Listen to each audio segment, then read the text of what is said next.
प्रणाम भगवान। ओम श्री गुरुवे नमः। ओम शांति शांति शांति। स्वामी श्री अखंडानंद सरस्वती जी की पुस्तक विवेक कीजिए से। जब हम भोगी होते हैं तब दूसरों को दुख पहुंचाते हैं। दूसरों को दुख पहुंचाए बिना हम भोगी हो ही नहीं सकते। यह हमारे योगाचार्य जी का वर्णन है। संस्कृत भाषा में भोगी माने सांप। सर्प के शरीर को भोग बोलते हैं।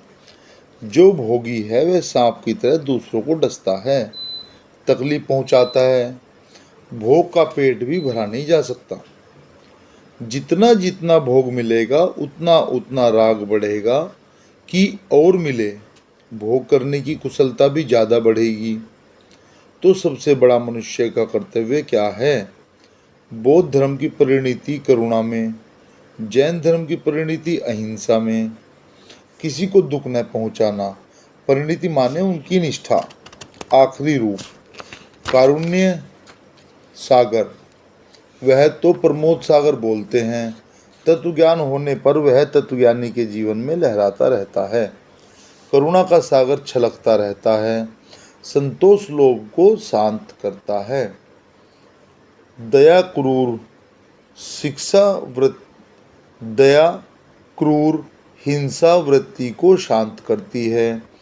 क्षमा प्रति हिंसा वृत्ति को शांत करती है।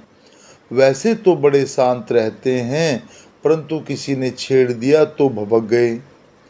असल में जो क्षमा नहीं करता, जो स्त्री अपने सास ससुर देवर जेठ मित्र आदि को क्षमा नहीं करेगी, वह तो हर समय दुखी रहेगी।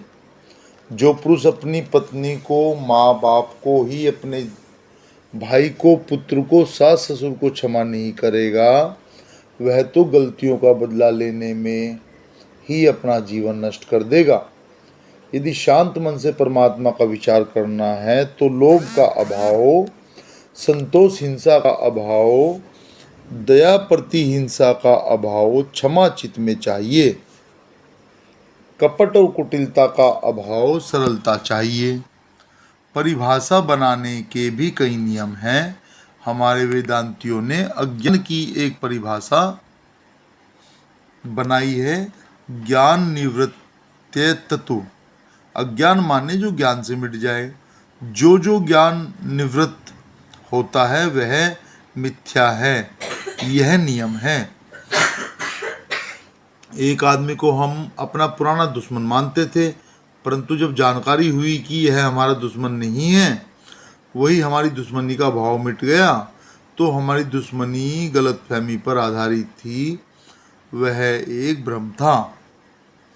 अब देखिए, यदि आपको परमात्मा के बारे में विचार करना है तो सीधे रास्ते से चलना चाहिए। दांव पैच में चिंता करनी पड़ती है। बहुत माल लेकर आए, खुश खुश आए नहीं, यह चिंता ले लेकर आए कि घर में कहाँ रखें, इस माल को सरकार की नज़र से कैसे बचावें। इसी का चिंतन होगा, परमात्मा का चिंतन नहीं होगा। चोरी करके आओ तो किसी को सुराग न मिल जाए, पुलिस को मालूम न पड़ जाए, इसका चिंतन होगा कि परमात्मा का होगा। इसलिए यदि आपको परमात्मा का ज्ञान प्राप्त करना है, चिंतन करना है, तो सरलता को अपनाइए। मान और जिद का नाम परमात्मा नहीं होता।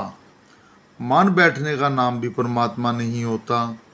स्वच्छ समझदारी चाहिए, जो भावना से नहीं, वस्तु की समझदारी से अनुप्राणित हो कि यह चीज ऐसी है, उसका नाम ज्ञान होता है। जिसमें वासना लेस भी न हो, चीज जो जैसी हो वैसी निरावरण हो, बेपरद, तब उसका नाम ज्ञान होता है। परमात्मा को तो कहना चाहते हैं बेपरद, और खुद वासना का लिफाफा ओढ़े हैं। तो पर्दा चाहे परमात्मा पर रहे कि आप पर, वह बीच में बाधा तो डालेगा। ये वासनाएं पर्दे का काम करती हैं, इसलिए उन्हें हटाना पड़ता है। प्रणाम भगवान।